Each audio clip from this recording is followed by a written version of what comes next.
another Star Wars Galaxy of Heroes video. And my friends, today I'm really excited. We have a unique opportunity. I have brought on 4 friends to talk about the Galactic Legends requirements. It's easy for me. Very easy for me. I'm a free-to-play player. Not free-to-play. Stopped spending. No longer spending player in the game. And I'm not super happy about these requirements, but how do people who are very accustomed to paying for advantage in this game feel about it? And so, with that said, I have brought on 4 of my friends here. They're on Discord right now. We have got Maul Pills is here on the right with the dog picture. You see his Discord profile. Say hello, Maul. Hey, how's it going, everyone?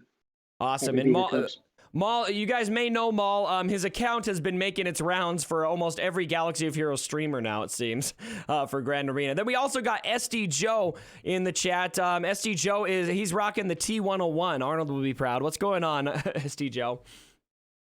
Hey, thanks for having me, Cubs. Appreciate it. And then the one, the only, the legendary Fulbright.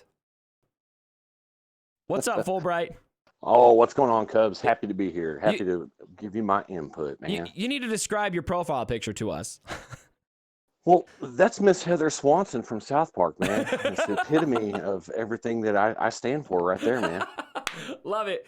And then you may know Hot Sauce. He's got one of the best apps out there for just managing so many different things in the game. Hot Sauce, how you doing?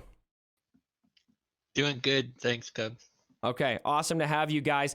So as we discuss this, I just want to disclaim here, guys, this is going to be a very raw, unfiltered conversation. Normally, I like to keep things very G-rated on this channel. This is not going to be G-rated. I'm going to let these guys say things however they want to. And I have not vetted these guys for any particular opinion. I don't care if they're positive about it, negative about it. I just want to, in general, gauge the perspective of pretty heavy spenders in the game. And so to start this out, we're actually gonna have an accounting here for all 4 of these guys. How much have you spent on Galaxy of Heroes lifetime, so that the people out there watching can have a knowledge of where you are at on the Kraken scale? Let's go right to left, just starting with Maul. So I started playing the game right after launch, and when you asked me to join, I kind of had a rough idea, so I just did a quick check between then and now, just to double check, and I'm just north of 35K lifetime. And you know what's amazing to me? Something to just casually point out. You estimated this for me before we did this, and you thought you were 20K or 25K, yep. So you were 10K shy. 10K Relics, got baby. Lost on you. Relics. All right, SD Joe. I actually, before the stream, went and did a little estimation myself, and I'm right around 23. 23. All right. Well, little baby at 23, right? All right, Fulbright. Now, if you guys don't, by the way, if you don't know Fulbright is leader of one of the premier Territory Wars guilds in the game, Shadowlands VG. I used to be in this guild myself. You guys would not want me now, but they're doing just really great stuff in Territory Wars. Fulbright, how much have you spent on Galaxy of Heroes? Well, I went back to my Google Play account. Everyone double checked. And yeah, just to make sure. And from when I started 2 months after the game launched. Okay. And I'm at $57,823. That's an exact amount. Okay, so over 50,000. You could buy a Tesla with that. All right, Hot Sauce. For a little perspective, Hot Sauce is in Maw 1, one of the premier guilds in the entire game. Hot Sauce, what's your counting? I didn't actually go back and go through it all. I would have estimated just offhand from my tracking that I'm 30 to 40K in myself. However, I have 2 accounts in Maw 1 actually. Okay. The other one I took over probably had 30 or 40 in it to start with. And just to give everyone a perspective, I'm one of the lower, both those accounts are in the bottom half of Maw 1. I would say easily there is a good chunk of them that are over 100K.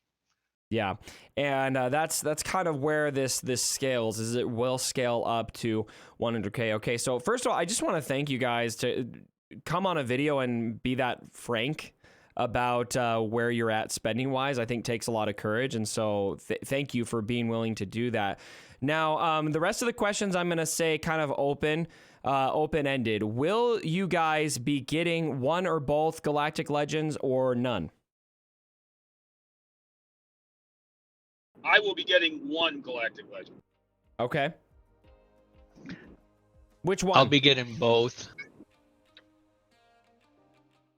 I'll be getting one, probably two. One, probably two for Fulbright, both for Hot Sauce. SD Joe, you said one? Correct.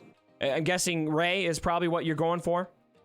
You know, actually, I'm actually a lot closer on Kylo than I am on Ray. So, Okay. You know, I'll Maybe have to Kylo see then. what, yeah. Okay. Maul. So I'll give it a longer answer. When the first set of requirements came out, I was hell bent on going for both, going broke for both. And when I saw the second set of requirements, and we'll get into why my mind changed, I'm not going to go for either aggressively. When I get there, if I get there, that's fine. But I'm going to focus on some other pet projects on the side that I want to, in lieu of the Galactic Legends. Interesting concept to do what you want to do. All right. So now for all of you, open-ended question. How do you guys feel about these requirements? Especially after the latest announcement. I mean, Can I talk on a more broad scale, Cubs, and maybe help people understand why people would put this kind of money into a game? Sure. I just like to say, I mean, people put in this kind of money in the game have the money to spend. At least I would hope. I mean, I hope there's nobody dumping $50K into a game that doesn't have it to spend. I like that you said that. I want to cut you off real quick because I want to be clear that when I discuss these subjects, I am never going to judge somebody for how much they decide to spend their money. If they have a problem, if they don't have a problem, not my business. And so I think everybody should operate under the assumption that these four gentlemen here are within their means, and this is a hobby that they enjoy and love, and there is no judgment here. So I think everyone should be careful with judging how somebody decides to spend their money, not just in Galaxy of Heroes, but in any area of life. Anyway, go on. And I'm an old guy. I've been in so many MMOs and things. And you know what? If you were playing a standard online game, you could easily put 8 hours a day. I'm sure a bunch of people in the chat here have been there. It's a big time investment. So Right. if I'm talking MA 1 kind of territory war type thing, I don't think people understand the investment of time and effort and money and whatnot that these mega krakens are putting in. I mean, there's officers in MA that spend hours every day just trying everything you can think of, making plans. I mean, when we're in a MA territory war, every battle is either assigned, you're specifically assigned someone to attack in every single zone, Wow. or you're requesting those battles, and the officers are reviewing both people's stats and deciding if they're going to approve you or not. That's to the level that we go when we're in territory war. So, I mean, it comes into the hours and the money and whatnot. So when it comes to CG putting something out that's gated so heavily, this is the chance for those mega krakens to actually get an advantage. You know what pisses those mega krakens off more than anything is when a guy says, well, I'm free to play, and I've got my whole team relicked out a month later. They want something to be able to separate their time and money investment from regular free to play players. Now, so this does bring that along, and I think that's a problem Marvel Strike Force had as well. This gives that opportunity to really set yourself apart. Now the problem I have with it is CG is not at the same time giving everyone else something. You know what? Content for everyone else to play and enjoy, something to strive. Instead, they got this massive, huge gate that they feel like they'll never be able to reach, and there's nothing to make them happy. That's where they're going wrong in all this. They need to do what they just did, but they're doing it with a wrong approach, if that makes sense. I love your opinion there and your take. Thank you for being honest about that. And I think it's easy to criticize such a perspective of, oh, well, the whales, they just want an advantage in this game. Well, yeah, these guys collectively, you four together have spent well over $100,000 on this game. I would hope that $100,000 went somewhere and did something for you. And I don't think it's ridiculous to assume that there would be some kind of advantage in this game. But however, you guys will all acknowledge, I'm thinking, that you need free-to-play players in this game. And if the requirements are too out of control, or if there's not anything else to play for other than this right now, what's going to happen to that free-to-play player base, and what does that do to the rest of the game? And you know, just to piggyback off of what Hot Sauce said, just going back a hair, this is a hobby for us. Some people, you know, in real life, people have different hobbies. Some have cars, some have other things, you know, that they put their money in. Some people spend millions of dollars on cards for athletes or Pokemon or whatever. Exactly. You know, so this is what this is. It's a hobby that brings us hours of enjoyment per day. Right. So Absolutely. I mean, and I'll tell you this too. This is one thing I would like to say, you know, by the people that do spend tend to congregate together, and the community that you build off of that, the time and effort that you put in there, theory crafting, discussing mod strategies, gear farming strategies, all these things, and what we're going to do, and making long-term plans and actually building something and seeing it to fruition. I mean, it's worth it. It's worth the investment. Right. There is no doubt about that at all. Mall Pills. It's fun.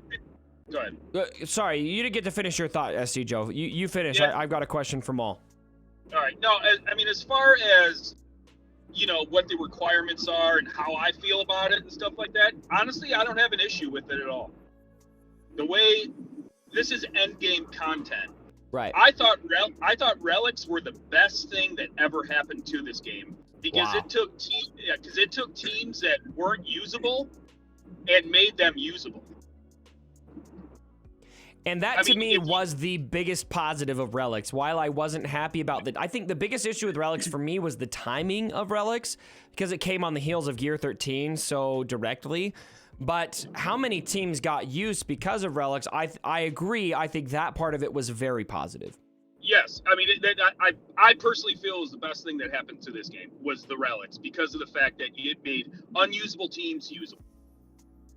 I mean, even now when you're in, you know, GAC and you're going against a, you know, fully, you know, Relic 7 Phoenix team, you got to think twice. You're like, uh-oh. I mean, like I said, best thing that happened in the game. There you go. Mall Pills, your thoughts on the requirements? So I got kind of two streams of thoughts. One is I'm fine with the levels of some of the characters that you need to take it to get them. And I'm totally fine with extreme content that separates the tiers. Right. What, you know me, and you know that I'm a big Star Wars fan and a canon sort of nut. Yeah. What bothers me is some of the characters they chose are such garbage filler in the game that they don't fit into the storyline. You know, Resistance Trooper, Resistance Pilot. No, people use Resistance Trooper, but Resistance Pilot's been a useless, you know, player in the game for most people for a very long time. It just doesn't fit into the storyline of any of the, you know, the sequel movies. It would have been good if they picked something else or someone else or just cut that out, you know. But I mean, the other relics, I'm fine with. Okay. I do think it's a good thing for the game because to what Hot Sauce was saying, it's going to separate the folks for whom this is a really big investment, something they want and choose to spend their money and their hours on. But that's not, I don't think, the bulk of the community.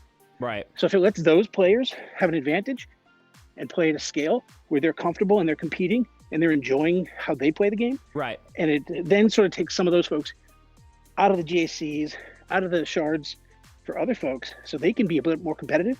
I think that's a positive across the game. What it does is it creates more levels and more stratas for people to play how they want to play. So that leads to a question I have for all of you. This is something that I've always been curious of because while I have spent in this game in my history, I've never been on your level. Do you feel like with events like this, do you ever feel taken advantage of by CG? Or do you feel pressure to spend or anything along those lines when the requirements get upped for this? Or is it just kind of, from your perspective, a relief of, all right, finally I can pour my money into this and get a real serious advantage? Nobody's forcing anybody to hit that buy button. So no, I don't feel pressured at all. If it's something I feel, you know, I want, I'll go after it. Cool. And I mean, I think at our level, Cubs, that's not such a big issue. In fact, you might get the reverse. Like when gas came out and we couldn't buy our way into it, that Yeah. pisses us off more than anything. And that's, people probably laugh about that, but yeah, that was frustrating. But we're the minority. I mean, you're probably talking about 500 players in the world here. Now, there's Right. everyone else that is super competitive personalities wanting to get in, and this kind of extreme is going to negative. You need to be giving those people something to do, or it's going to turn them off of this game. And I don't think anyone here we want as many players in this game as possible, free to play or this or that. So I would beg CG to start. You can't just appease the whales. You have to be giving everyone something. I know that's a difficult task, but they'd be better off to not release anything for 6 months than give everyone something than to, for 3 months, give the whale only content and leave everyone else in the dark. That's just my opinion. Does this feel like whale only content? Oh, for sure. Absolutely. And I'll tell you, 100%. to me, Cubs, the thing that really pisses me off that is CG is horrible at communicating what their long-term game plan is.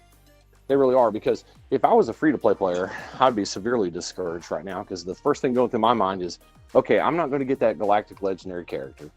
I'm going to get my ass kicked every day in arena. I'm not going to get my crystals. That I live off of. You know? Yep. They're not saying, in the past, every meta that has come out was beatable by some sort of soft counter. And if you were a free-to-play player, you could have had the Captain Reqs led team that with Mother Talzin or whatever, and you could always climb and strive to get your payout. Right. Right now, even with gas, like Hot Sauce was saying, yeah, it pissed people off because you couldn't just buy your way into it. Okay, great. But even once you did get it, Yeah. it's still being beat every day by Padme teams. It's still being beat every day by, CLS teams. There's all kinds of counters. a lot of counters to gas. There's a lot of counters to it. Yep. Absolutely. Yep. So does it give an advantage? Yeah, it does. But the free-to-play player always has something to fall back on. Right now, the way the rumors about the way the kit's going to work, the way that these Galactic legendaries are going to work, how they're going to actually manipulate the other team Yeah. so much, Nerf your it's got a lot of relics. people scared. Absolutely. Yeah. And I think that, in an ideal world, there would be hardly no outrage at all if the free-to-play player knew for a fact that, hey, it's going to be okay. We might suffer for 30 days, 45 days, but then there's going to be an alternative that we can acquire. Right. Yeah. And I think you brought up a good point about how the free-to-play are probably feeling, and I feel like I relate with that crowd quite a bit, even though a lot of them they gatekeep me. I'm not allowed into the free-to-play club because I used to spend. But I do feel like when I saw the requirements, my initial knee-jerk reaction to this was, okay, so not only do I not think I'm going to get this very soon, but I'm not even sure if I feel like ever going for it, ever, because of how extreme the gate is on this, and I think that's an issue. So do you guys, I'm curious, when you look at the spending that you've made in this game, I just want to kind of move the conversation in this direction. Do you ever have regrets? Do you ever have regrets, or are you 100% just no regrets charging forward? No regrets. I've enjoyed every second playing the game. Cool. Yeah, I try to match my spend with things that I enjoy, so that even if, for example, the goalposts get moved and, my investment isn't what it was when I started, I still got a character that is at a level that meets into a team comp that I want to play with. Cubs, before I started playing this game, I used to play live music out. Okay. So all the time going, hanging out in bars, Yeah. getting into trouble, doing things I shouldn't be doing, stuff like that. It costs way more than this game. This game has been better for my marriage, better for my family. But, it's a hobby that took me away from things I probably shouldn't be doing anyway. So that's the way I look at it. I like how you talked about how it's been good for you, better for your marriage, better for your, your psyche and that kind of thing. And that's something, I want to dispel myths here, because I think it's easy for a free-to-play player to look at the amount of spending, to hear the numbers you guys threw out at the beginning of this video and think, man, they've got problems. I really think it's important for us to not be judgmental. And I know for people who, like for me personally, I spend a ridiculous amount of time on this game now. It's my job. And this has been the best thing for my family that's ever happened. In many ways, it's become my career. It's become something that allows me to spend more time with my family. And for some people, maybe it takes time away from, maybe it's a hobby that you spend a lot of time on, but it gets you in a good place mentally and that kind of thing. And you can't afford it if you're spending at this level. So I think that's a really great point. One final question I want to ask you guys. It's kind of a two-part question. And I want everyone to answer. I just want to get everyone's perspective on this one. Do you think that Galaxy of Heroes is in a good spot right now? And if not, what do you think needs to change? Let's go right to left. I'm going to start, or we'll start with Maul. Right to left. Maul, what do you think? So I think it's in an okay spot. And here's why I say that. And I'd actually be curious to hear the other guys' opinions on this. I think we're teetering. And I think Hot Sauce and SD Joe might have even commented on this before, and Fulbright too. So the pacing and the content release across the swath of players for Slugga by CG is way off. And I think we're teetering on a very dangerous position. So I'm fine with these characters and, coming out with a super, high pay vault, not just a pay wall, a pay vault behind them, right, to let the players that can access them and play with them. But there's not a lot for the other players coming out. And what I'm fearful of, take a character like Cam, right? Mundi. Nobody has him yet. He's super hard to get. He's immediately going to be a second tier character that when people do get them. Right. And then when you look at what could be after New Rey and New Kylo, right? What's the next Galactic Legend? Is it going to be Jedi Luke? The Return of the Jedi, black lightsaber, black uniform, lightsaber Luke, where you need to relic all of the rebels? Or is CG going to go down the road and pop up on May 4th and say, congratulations, Grandmaster Luke, and oh, by the way, you've got to have Galactic Legend Rey and Galactic Legend Kylo to get him. I mean, so... yeah.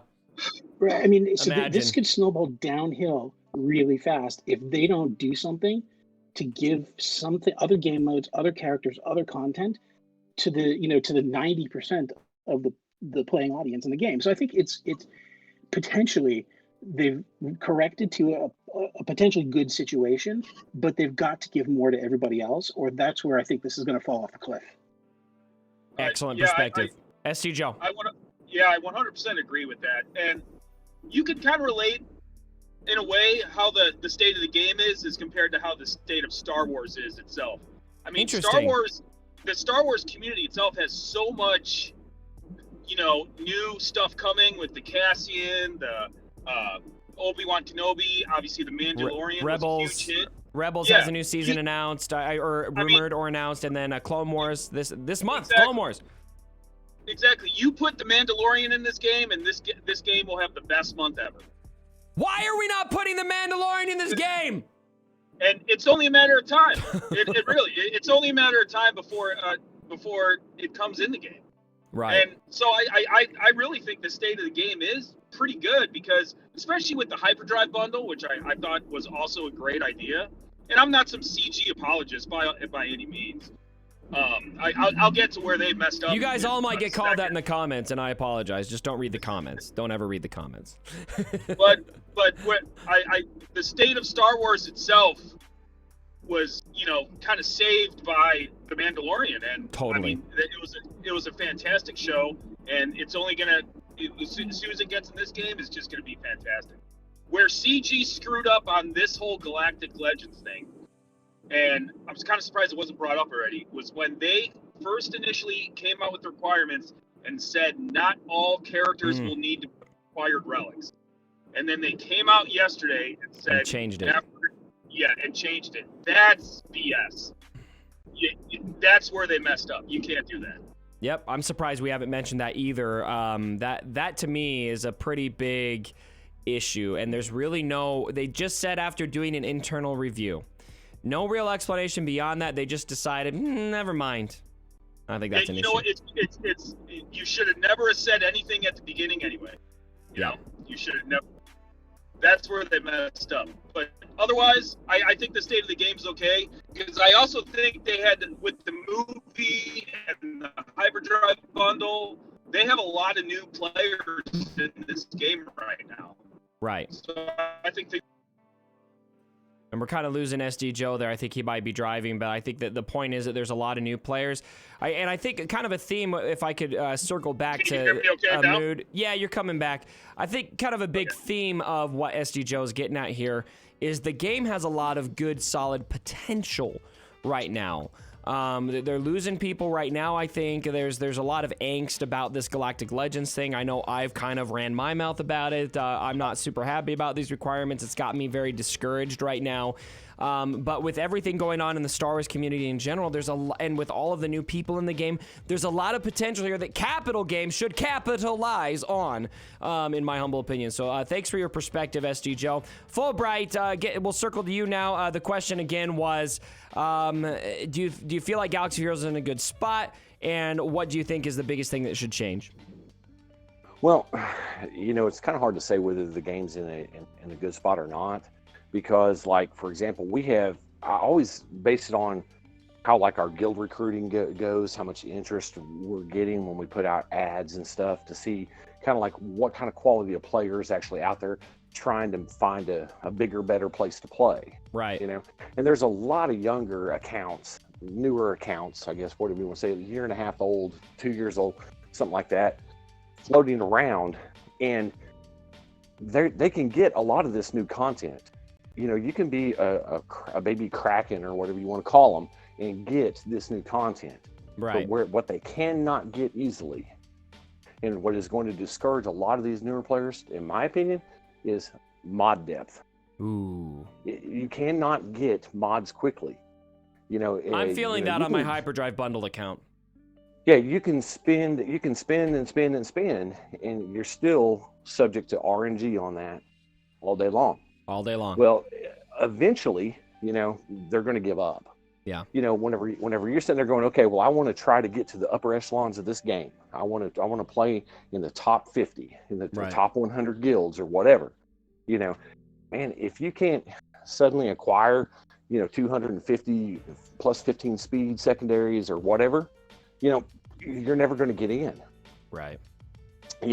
So you're always going to be stuck at a different level. And I think until CG can somehow address that, if they how can do you address that without just making the gap crazy? Because if you address it with the new players, then the old players have access to whatever they've done, and the gap just gets even more intense. So that's exactly a tough right. one to juggle. Very tough one to juggle. The thing that I would like to see is a chance to re-roll some of our mods again. And once you, like, let's say if you've had speed already hit 5 times, it can't hit again. Well, hell, you could have a whole plethora of less than mediocre mods. Would you say you have a plethora of undesirable mods? Then suddenly you could roll. If you could roll them again and again, until you give. I think that would be the best way to go. Then the way younger players could at least acquire some useful mods. Until then, I mean, they're kind of shit out of luck. I mean, just be honest with you. Hot Sauce, let's move on to you. Game in a healthy spot. What should change? I build on what everyone else said, but let me play an angle here. I'm going to put on a CG hat and pretend I'm CG and give them every benefit of the doubt in the world here. All right, we got an apologist! So I'm a director of software at a worldwide software company. That's where my experience comes from. And I've heard them mention in different articles that they have a framework problem, essentially, that's making it extremely hard for them to add in content. And why that happens in software is as you have different programmers cycle in and out over years, you end up just getting spaghetti code, you could call it. It makes it hard to deal with, hard to build on and whatnot. So they've mentioned that they're trying to fix that.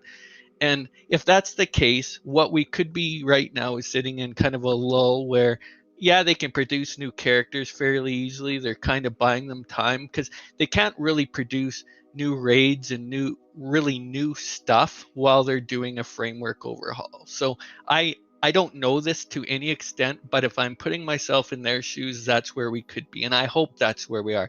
I hope a few months from now, they've got their framework fixed and they can start plugging in new raids, plugging in new content and whatnot. Whether that ever happens, I have no idea.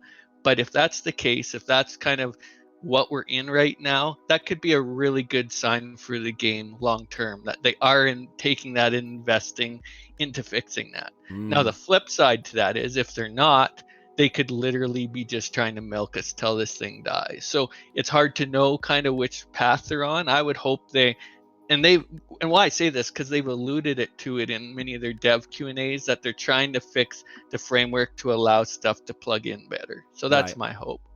Interesting. Well, there you have it, everyone. This has been a great conversation. I want to thank you guys all for coming on here, and especially for being willing to be so transparent on this. I think it's funny. I gave a disclaimer at the beginning that you guys could say whatever you want, and nobody even said anything. Like, come, just somebody say a bad word. I don't know. No, I'm just playing. But I do also want to kind of give a summary here. I think what this really comes down to is whales in this game, at least these four here, aren't outraged necessarily, but they still don't see this as handled very well. There's a content problem in this game, and CG has a problem appealing to everyone in the game right now, and we need to find more effective ways to do that because we're bleeding people right now because of this stuff, and especially because of the way it was announced, the way that CG changed things, etc. So down in the comments, guys, please fill us up with your perspectives. Please be nice to these four gentlemen who volunteered their time to come on here. I really appreciate your guys' perspective. Thanks so much for joining us. Appreciate it, Cubs. Thank you. All right. Thanks again for joining me for the video, my friends. And as always, my brothers, don't forget. Sorry about the mess.